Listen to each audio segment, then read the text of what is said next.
Hey everyone, and welcome back to another episode of Breaking the Cycle with our special guest Kent.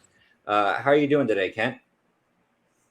Most excellent. It's Friday afternoon in the Amazon. There you go. So we are here to talk today about Bitcoin mining and different ways that people can get into mining and some stuff like that. Kent, can you just go ahead and give us a brief rundown of what got you into the crypto space and or the Bitcoin space in general, just a rundown of you? Just before that, can I do a little set the table here? Yeah, go ahead, buddy. So, my wife was out of town, and I do dumb stuff. So, I have 5 kids and a set of twins that are 20 months old, lacking sleep. So I ended up buying 2 rigs from Sazmining, and the boys were a little worried, concerned with everything that happened in 2022. There are so many scammers, and I'm like, no, guys, I'm getting good vibes from these people. They're like, it's world-class customer service. It's awesome. And then I got in touch, and Kent and the team's been awesome. But they were just watching out for me. So I just wanted to clarify that before we got going. Yeah.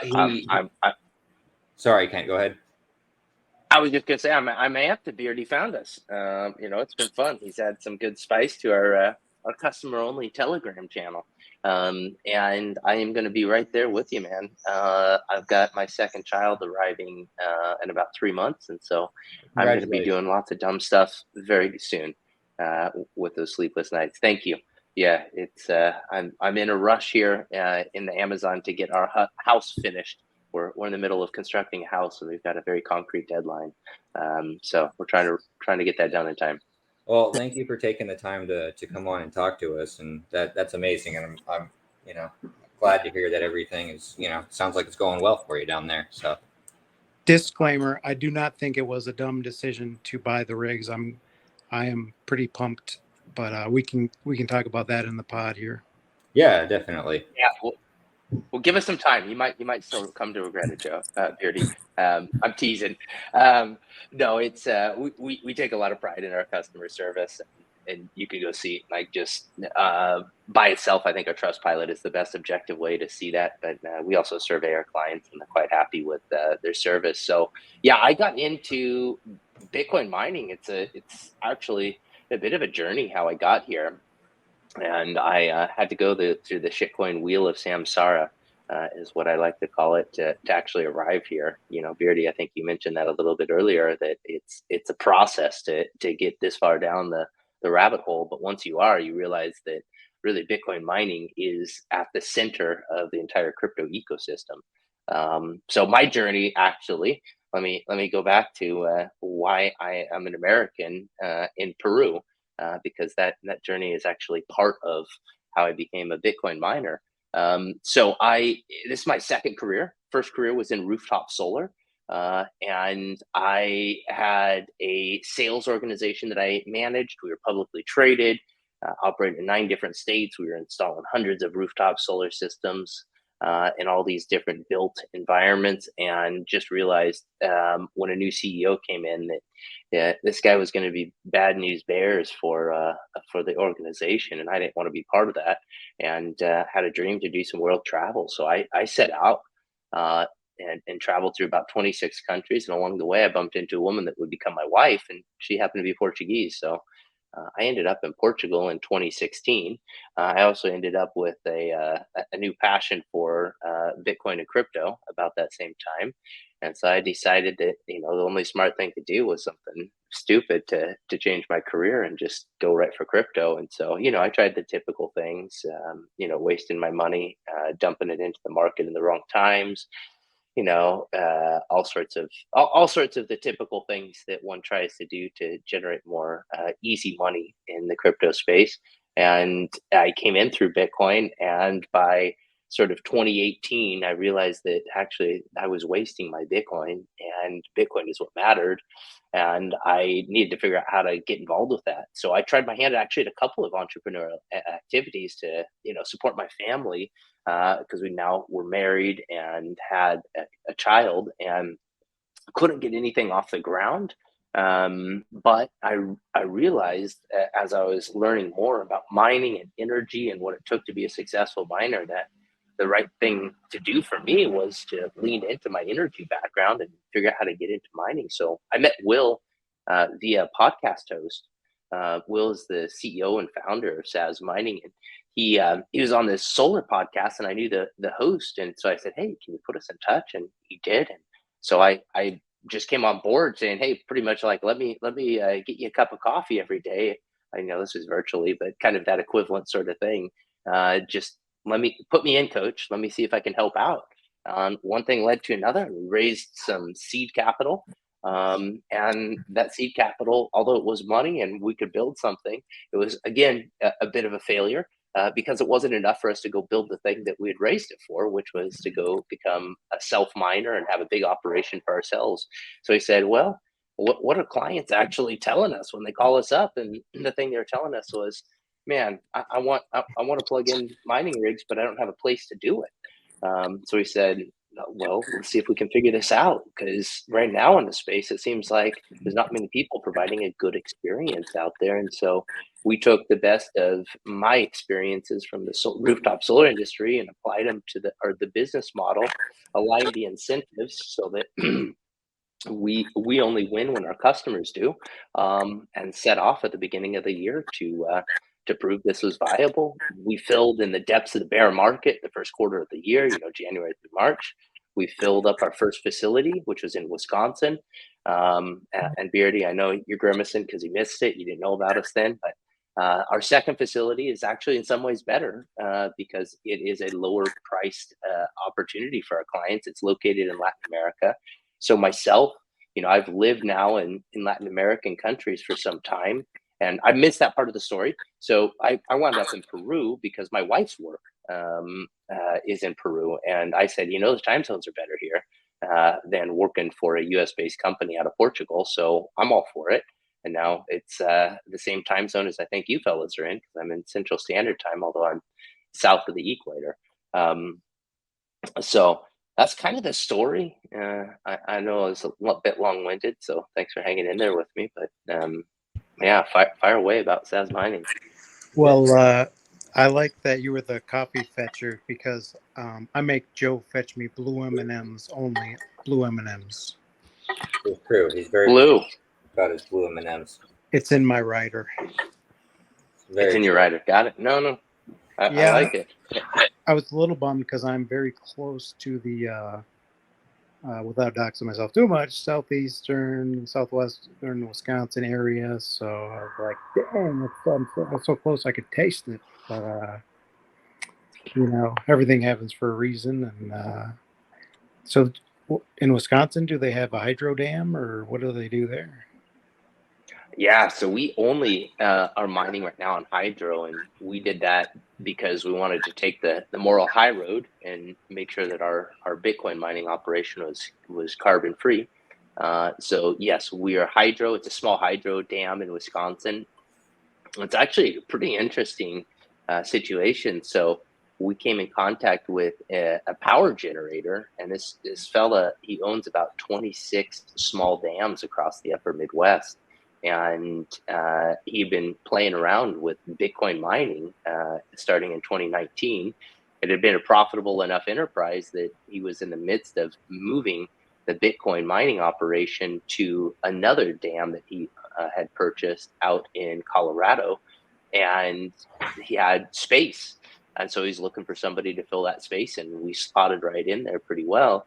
But it's actually a dam that is on a drainage flow that has 4 different dams about a mile apiece between each of them, and they're all connected by a single transmission line behind the meter, which just means before it ties into the grid, and then the mining operation is right there where the substation is that they transfer the electricity into grid regulated electricity and push it out for everybody on the MISO grid, which is about 42 million people. But this dam was built in like the 1920s, so it's got this really old equipment in it. These power generators, the turbines, were built by Westinghouse and come from that era and have never needed to be changed. And the transformer that takes that power and transforms it and makes it usable is also a piece of Westinghouse equipment from like the Nikola Tesla era. Pretty cool stuff. I tend to geek out a little bit on power, but yeah, it was cool when I got to check it all out. That's really cool. That is so cool. I don't even know, Joe. I know you wrote some prepared questions, but I guess should we grill them, Joe? Should we grill them? Should we get them? Yeah, well, we've got questions, and we're ask the questions. So yeah, definitely. So skewer me, boys. All right. So how will Sazmining navigate an industry ripe with fraud? I know it's kind of unfair to you guys, but people are gonna, kind of blame you by association, right? Like, because you're someone who provides this service, people are gonna just lump you in, unfortunately, right? So how are you guys going to? How are you, navigating that? I know you guys got, Beardy's spoken extremely highly of you guys, and it seems like you have amazing customer service. So I'm guessing that's part of it. Yeah, it's so we have actually decided that we're going to use your Beardy to prove that we're real. No, I take that back, but I tease, but I also am laughing because this is like the first and most common question that we get. Now, it's funny because I actually used to take offense to it. I was like, "What are you talking about? Like, we're a scam? Like, I'm a real human being. What are you saying?" Because coming from the rooftop solar industry, it was not a thing. But I get it. There have been a lot of scams in this space and a lot of bad actors who claim that they're cloud miners or selling hash rate products, but basically you send them money and they walk away. And that is not us. And really, I've not found any solution to that other than just continuing to have conversations with people, prove we're real, and then back it up with our actions. So I think that the actual answer, to be literal, is just proof of work on our side. We just keep doing what we're doing and delivering good value for our customers, and the word gets out. I think what's been a bit sad to me is I definitely consider myself a Bitcoiner, and this little corner of the Bitcoin ecosystem has been very much abused and neglected. And I think that it's very natural for most people when they understand Bitcoin. Yeah, buddy, I like that. When they understand Bitcoin and realize that there's this thing called mining, to say, hey, can I do that too? And in fact, if you look at it with the way that this network was bootstrapped, it was bootstrapped off of mining. Like, that was the way that Satoshi Nakamoto intended for people to acquire their Bitcoin. And I've actually been putting out there to the marketplace and starting to make the argument that this is the way that people should acquire their Bitcoin, is through mining. Because you cycle your fiat through a piece of hardware and electricity into Bitcoin, and doing so, you avoid all the risks that occur when you use an exchange. And a lot of people don't think about that, because since Coinbase came along in 2013, 14, that's been the primary vehicle for people to acquire their Bitcoin. Yeah. But when you acquire your Bitcoin via an exchange, you've got all sorts of risks. The biggest one is yourself. I don't know about you guys, but I'm horrible at controlling my FOMO. I always buy at the wrong times and sell at the wrong times. And as evidence of that being an issue, not just for me, like when Bitcoin's price was under 20,000, it was pretty much crickets about Bitcoin where I lived. And when the price of Bitcoin was over 50,000, everybody wanted to talk to me about it. So, we have a tendency to buy it. We have a tendency to buy at the perfectly wrong times.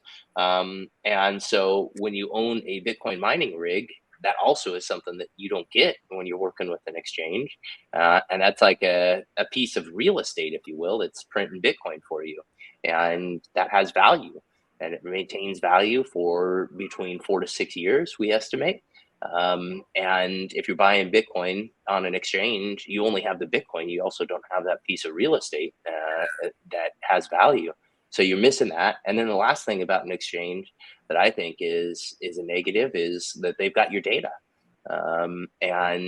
Forget about the data and the government having access to that too. And it's just a honeypot for hackers out there. And, you know, we saw BlockFi and Celsius blow up, and their bankruptcy proceedings have shown that everybody that was a creditor, their data has been leaked. And that's affected our CEO. In that process, he'd been participating with the Celsius platform before that bankruptcy. So it's a very real risk when you have this honeypot of data online that at some point, I just see it as an eventuality that your data is going to get leaked out there to the public with any sort of central third-party service at this point. So we don't need any of that information. We just need to be able to talk to our customers. Yeah, you know, the way when Beardy sent us the message, he was all sleep deprived that he had decided to buy a miner. We were all kind of like, dude, what? You know, and having spoken to you and you know, and our conversations offline through DMs and stuff, I do think you guys are fantastic. I just want to throw that out there. So, but when Beardy told me, I was kind of like, well, you know what, that almost makes sense because it's like you said, it's a way of DCAing essentially every month into Bitcoin, right? You know you're going to have your DCA every month, and you don't have to worry about anyone knowing that you're DCAing every month, right? Like, so I was like, it's kind of you're skipping the middleman and buying directly from yourself, you know, essentially. And I was like, actually that kind of makes sense to me. Like, I'm not really mad that he did this, you know, like, so I thought that was a very interesting point, and I'm glad you brought that up. I also look at well, the networking is worth something. You know, it's like, to me, that's the community's worth something. It's awesome.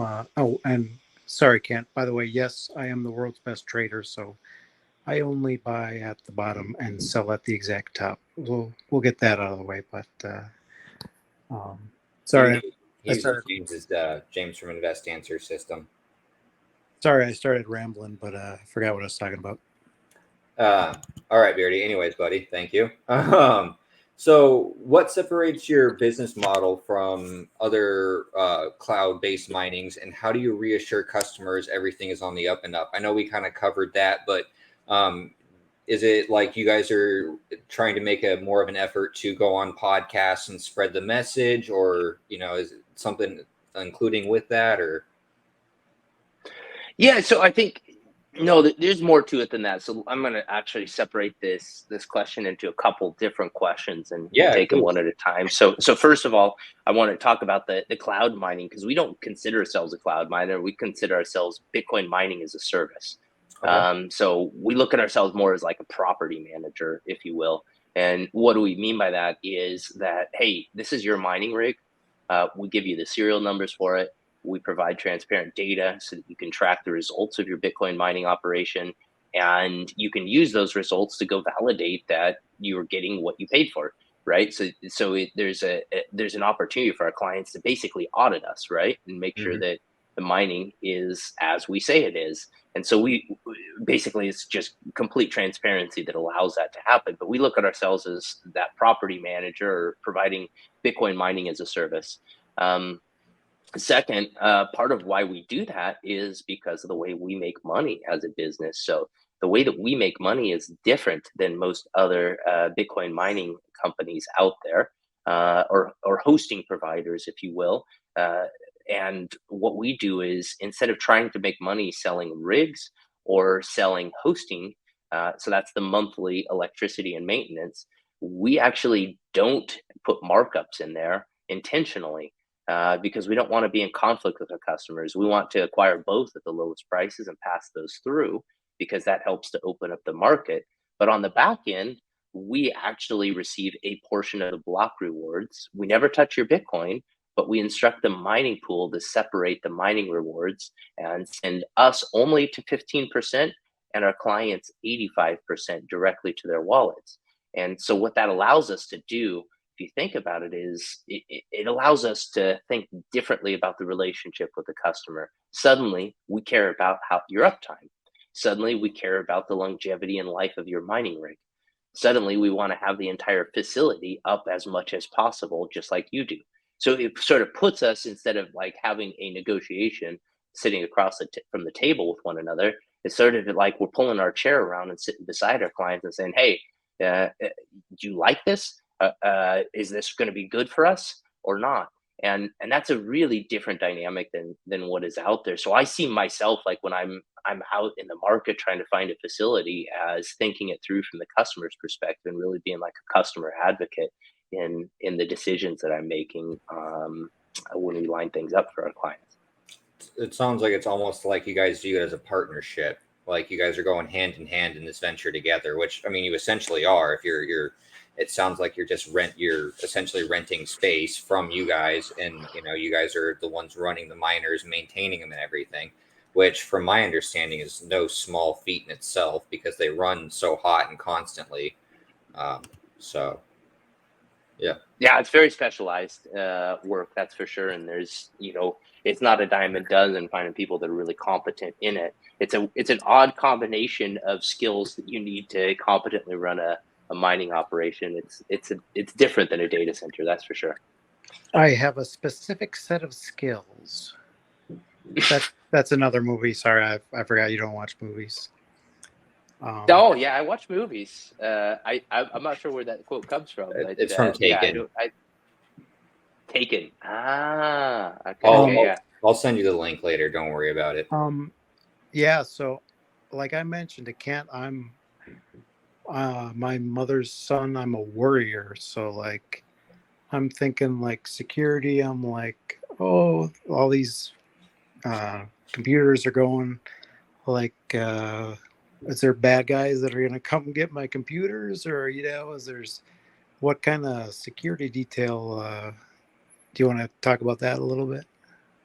Yeah, no, very, very common question, especially because, this is outside the U.S., right? And before I traveled quite a bit, I'm guilty of what I'm going to say here, but I'm convinced that most Americans, because we haven't traveled so much around Latin America, sort of paint everything south of the border with the Mexico paintbrush. And it's not all Mexico south of the border. There's a lot of variation. And, the cartels really exist in Mexico primarily, not throughout the rest of Latin America. So Paraguay is actually quite a safe place. And their biggest export as a country is electricity. And it's an unusual situation because of a specific dam there. But that said, theft is always an issue. And the way that we operate is through discretion. And if you stay sort of out of the limelight, and people aren't aware of what you're doing, then you don't have as much security risk. And what I mean by that is we do relatively small mining operations, so less than 10 megawatts. 10 megawatts is a lot, by the way, if you're a residential electricity user. That would power like something like, 2,500 homes. That's the amount of power, but you can utilize that amount of power in a relatively small space, like say about an acre and a half. And so we build a 10-foot high brick wall going around that entire space. We put all the transformers and containers inside of it. And that wall offers both sound protection, so that the sound of the mining isn't going off into the distance to catch people's attention. And it's high enough that it's uncomfortable to try to see over that wall from any prying eyes. So that's sort of step one. Step two is on the entrances of the facility, there are wireless video cameras, so we can keep track of all people entering and exiting. And then step three is that we have specified and certified personnel only that are allowed on the property, so that the word of what's going on there is not being spread through the populace at large. And because they're paid employees, they have a strong incentive to continue to be paid and not have anything happen. So it's kind of just a discretion is the better part of valor type of situation. Definitely. And before we go on, I don't want you just want to throw out, we don't want you to give up any more OPSEC or PERSEC information. So we'll kind of end it there with talking about the security, because I don't want that to be out there. I just have Yeah, no, and we just specifically just say Paraguay in general because Paraguay is not the size of a postage stamp. I don't know exactly what to compare it to, but it's a I very think about large the size of country. Texas. Yeah. So Yeah. believe me, I'm intentionally not giving up anything OPSEC wise, but I Yeah, appreciate the no, concern. absolutely. I just want to throw that out there. Just, we appreciate you giving us that information. I just didn't want it to go further because that is, OPSEC. I want the OPSEC considered. So, and if people don't know what OPSEC or PERSEC is, operational security and personal security information. So we'll just throw that out there. Beardy, go ahead, Bubba. Yeah. So Joe's in the security game himself. So the retail side of me, I was like so excited. I was like, "Ooh, yeah, I'm right by Wisconsin. I'll go take a tour of the facility." And then I'm like, "Wait a minute. Oh, that's actually good that I can't tour the facility because you don't even want people to know it's there." So now it's kind of clicking for me. And my first career, actually, I went for law enforcement and criminal justice as well. So I should have been better, but I've been out of the security game for a while, so I do appreciate that. It's not. I just wanted to make sure it wasn't like Joe out there with his little pea shooter, paying him $10 an hour to guard my rig or something like that. Yeah, and there is somebody that lives on site too. So we've got also 24/7 person there as well, not just the cameras. But yeah, it's a weird situation, where it's like you want to be as transparent as possible, but you also don't want to totally let the world know how they could descend upon your mining operation. Yeah. So the middle ground that we come up with that is just trying to get as many pictures and photos. And in fact, the site is being constructed as we speak. I was watching videos yesterday of the transformers having been installed, the guys delivering fans that are going to keep the containers cool. And we're going to start sharing a lot of that on social media so that people can see no, there's something happening. In fact, our first batch of mining rigs is being shipped from China as we speak. So Beardy, you are on your way to becoming a Bitcoin miner, buddy. I always thought it'd be ironic, they open up Fort Knox and then there's no gold or something like that. Mm-hmm. Yeah, it's have you guys seen Bank Heist? There is a Netflix series that's it's worth watching. I lived in Portugal for a while, and the series is based in Spain, and it's very Iberian Peninsula. It really captures the culture of Spain, Portugal quite a bit. But there's some clever ways that they go about taking the gold, and I'm curious if some of those things haven't happened there in Fort Knox. Yeah, and I was also going to say, it always comes back. We're always chasing women, Kent. It seems like that's always our downfall. It happened to me. But thank God for the women. We're trying to get more females into the space. We did a podcast with Emmy Mooney and went pretty good. So sorry, I think I just interrupted you, Joe. Go ahead, do your thing. I just wanted to, you said you were going to start sharing stuff on social media. I just wanted to go ahead and plug you guys real quick. This is your Instagram or your Twitter. And then you've got your personal one right here. So just plug you there so everyone can see that you're there. If anyone's got any questions, they can reach out to you and follow you there. All right. So our next question we have is how much support or opposition have you received from the Paraguayan? I'm assuming that's what you refer to the government as. Paraguayan government on Bitcoin mining and Bitcoin itself. And do you see a promising future in South American governments supporting Bitcoin and digital assets in general? So definitely supportive, and yes, I see a bright future. But to kind of go in on this a little bit, I'm a big believer in follow the incentives, and you can see what the actions are and or what the behavior will be. And for me, it was kind of a no-brainer when I realized that Paraguay's biggest export is electricity. And to talk a little bit more about that, there's this massive dam in the north of the country called the Itapu Dam. And this dam is by power density, meaning the amount of water that's being used for the amount of electricity being produced. It's the biggest dam in the world. And the only other dam that's larger physically is the Three Gorges Dam in China. And so it's a 14 gigawatt dam. To put that in perspective, the entire Bitcoin network right now's power is about 15 gigawatts. And so that 14 gigawatts, Mac. yeah, it's huge. It's That's a 5-mile long dam. It is the single biggest human piece of infrastructure I have ever witnessed. I mean, it's mind blowing, and it's actually got tours and tour guides, and it's we spent some time there really getting to see the operation because we wanted to understand it, and it's wild.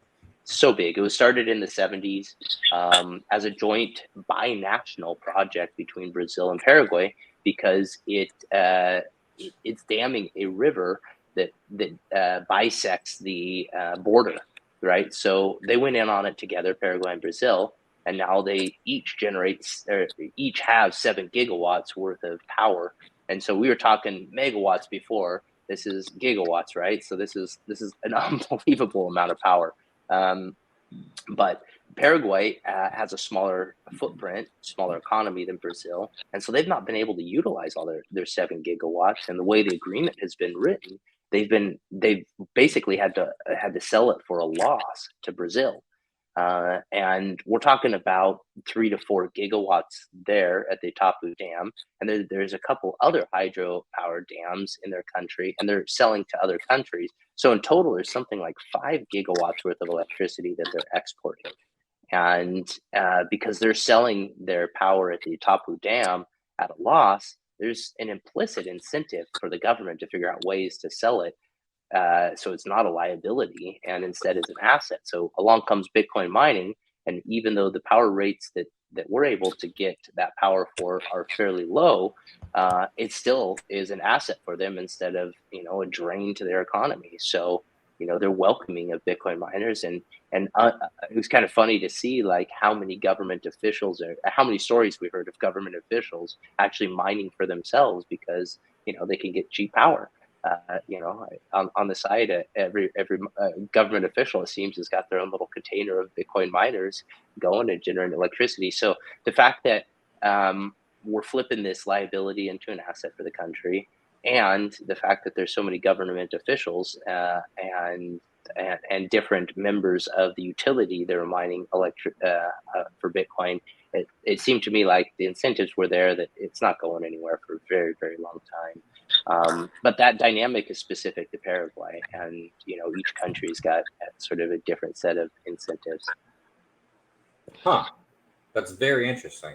I didn't actually know that they were that big into sending out or selling electricity, and that they were selling at a loss. So yeah, it makes a lot of sense. They would want that to come in and all kinds of stuff to use that. So Gigawatt, megawatt. I don't know about all this nerd talk. So you're saying it's good? yes, Beardy, it means it's good, buddy. Cool. Yeah. So last question we have for you is, where do you see the future of mining in the next 5 to 10 years?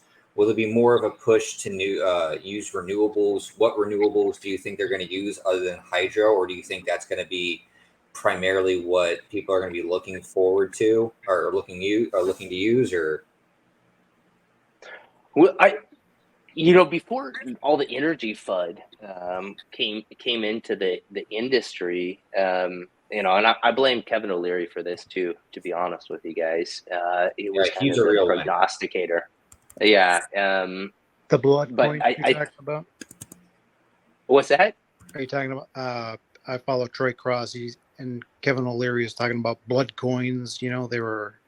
That's what got Troy Cross out of hiding when he was talking about blood coins at the Bitcoin conference, and he was trying to. It basically was an attack on Bitcoin to segregate them and Bitcoin into these coins are clean, these coins aren't clean. I think we do it. There's a lot of education we have to do, because I started my workplace social media just within my institution, and first thing they said is it was about Bitcoin, and they said, oh no, we shouldn't be talking about that, it's bad for the environment. So then that's just long education process. So I feel your pain there. Yeah, so I'm sort of convinced that he represented a lot of capital behind the sovereign wealth funds, and they had some ESG requirements, and you could see how lucrative it was to mine. And he sort of came out and used his bully pulpit to try to shove the industry around and say, "Hey, this is bad. You guys got to get your act in order." And if you actually look at what was occurring, like the data shows that since 2019, the entire network has gotten 38% more carbon neutral, carbon free, and it's trending that direction year over year. And it's because the incentives are there. Even if you want to take the moral high ground, and that's what it's important for you, which we do here at Sazmining. But even if we didn't, if you look at just think through like what makes Bitcoin mining profitable, what makes Bitcoin mining profitable is the cheapest source of power. Well, what's the cheapest source of power that exists in the world? And it's power that's not wanted. And so you look around, what kind of power is not wanted? And it's the power that is too far away from any civilization to use, or is just wasted because nobody can utilize it when it's being generated.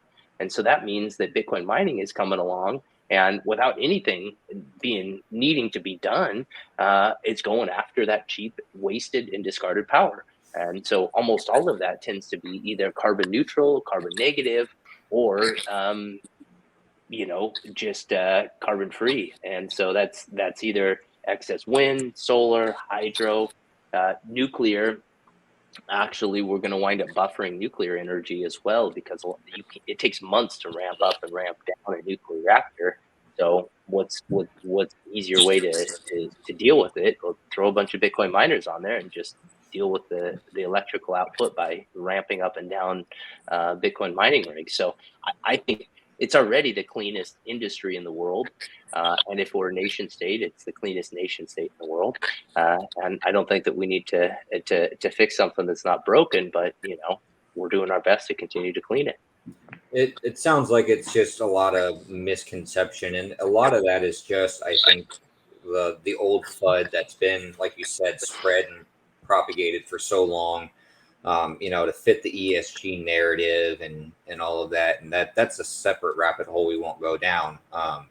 But yeah, do you think that rigs are gonna, or do you see rigs becoming more efficient and sleek, or how have you noticed that rigs have changed over the last, since you got into mining? So I think that mining rigs are about tapped out efficiency wise.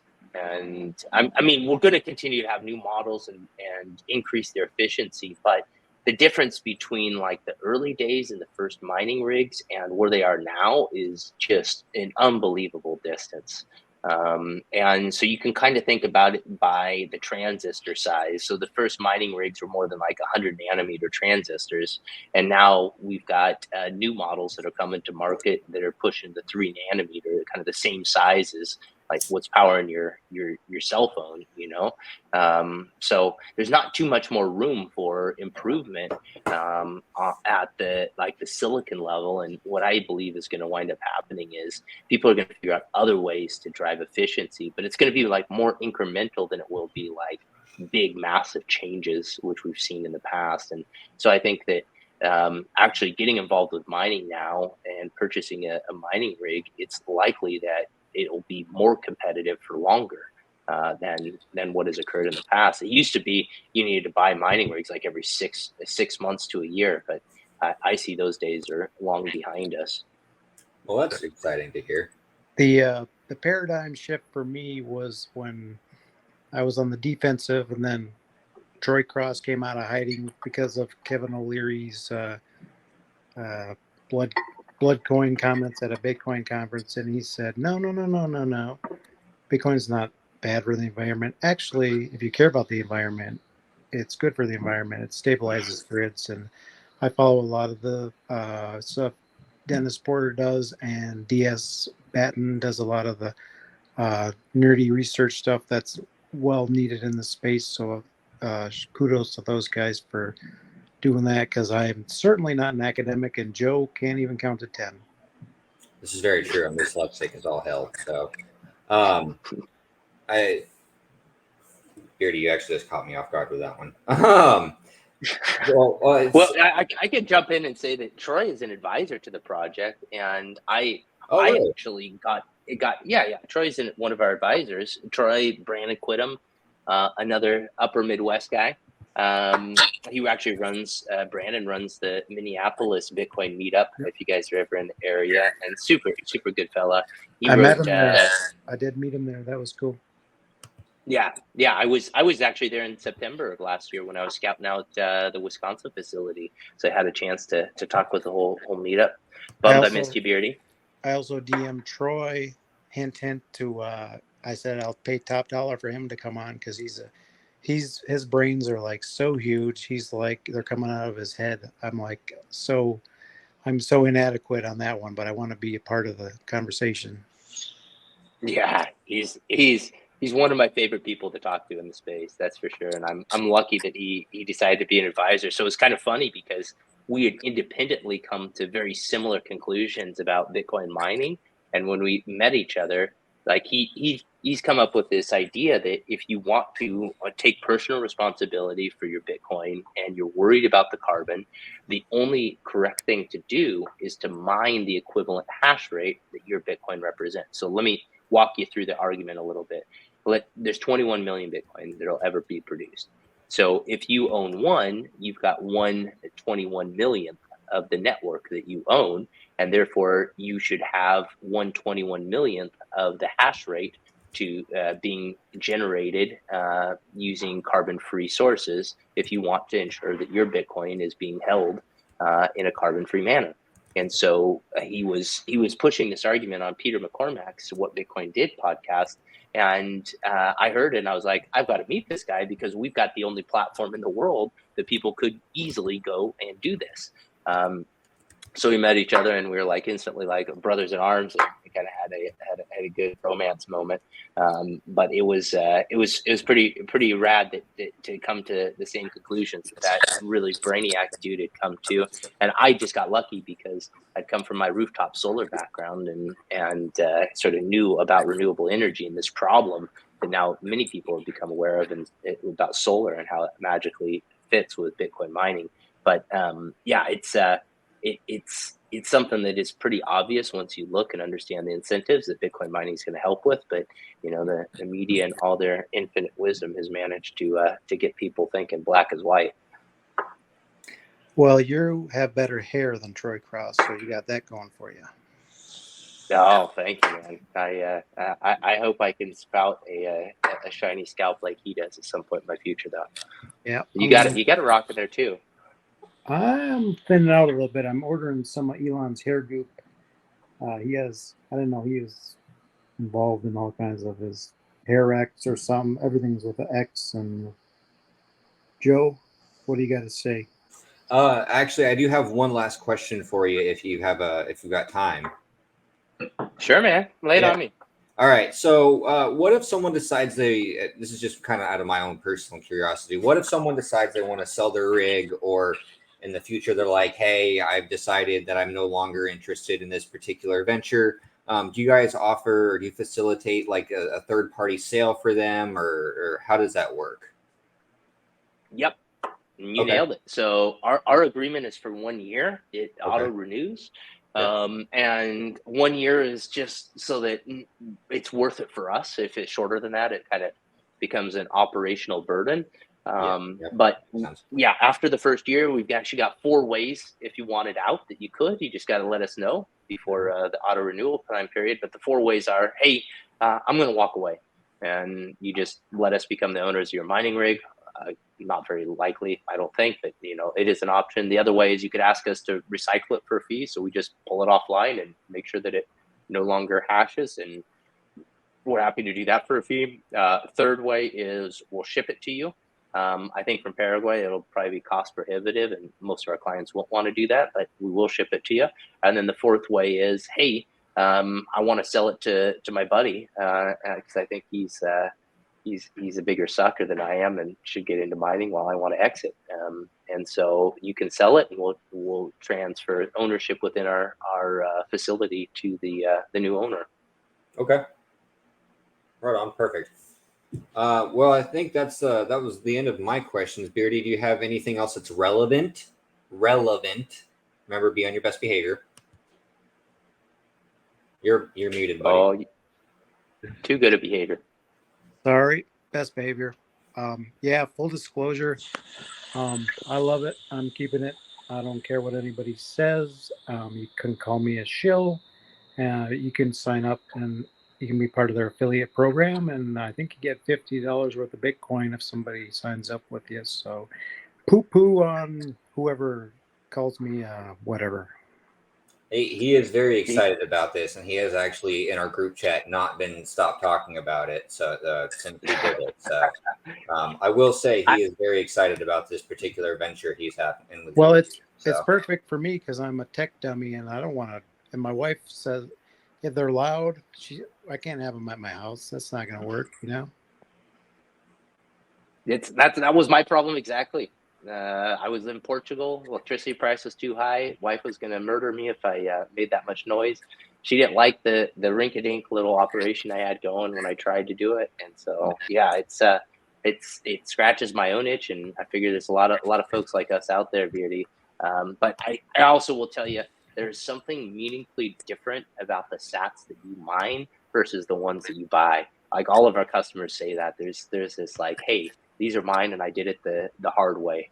And it's interesting to see. It's very empowering. You definitely feel like you've completed your Bitcoiner journey by mining your own sats. Well, it almost seems like you feel like you're a part of the network, right? Like you are helping to bring Satoshi's vision of, like this what he envisioned of everyone being able to own it and it being diversified. You're contributing to that, and you're helping secure the network, and everything. So I imagine that is a pretty good feeling if you are. Well, I mean, if anyone's watching this, obviously they're believe in Bitcoin and digital assets in general. So I can definitely see that. But we've taken enough of the gentleman's time. I just have one last question. And that is, can you help me get either Troy Cross or the Dev to come on the podcast? Have you seen it? Hey, it's me, the Dev. I don't know. Hey, it's me, the Dev. The best I can do is ask Troy Cross, which I would be happy to do. I don't know that he will say yes. I'll beg, and there's a Saturday Night Live skit where Chris Farley's like begging, please, please, please, I'll wash your sheets, I'll do anything, I'll pay you. And then I'll tell you what, let's help our cause out, Beardy. You send me that clip, and I will send it to him and say, look, this guy told me that this is what he's going to do to get you on his podcast.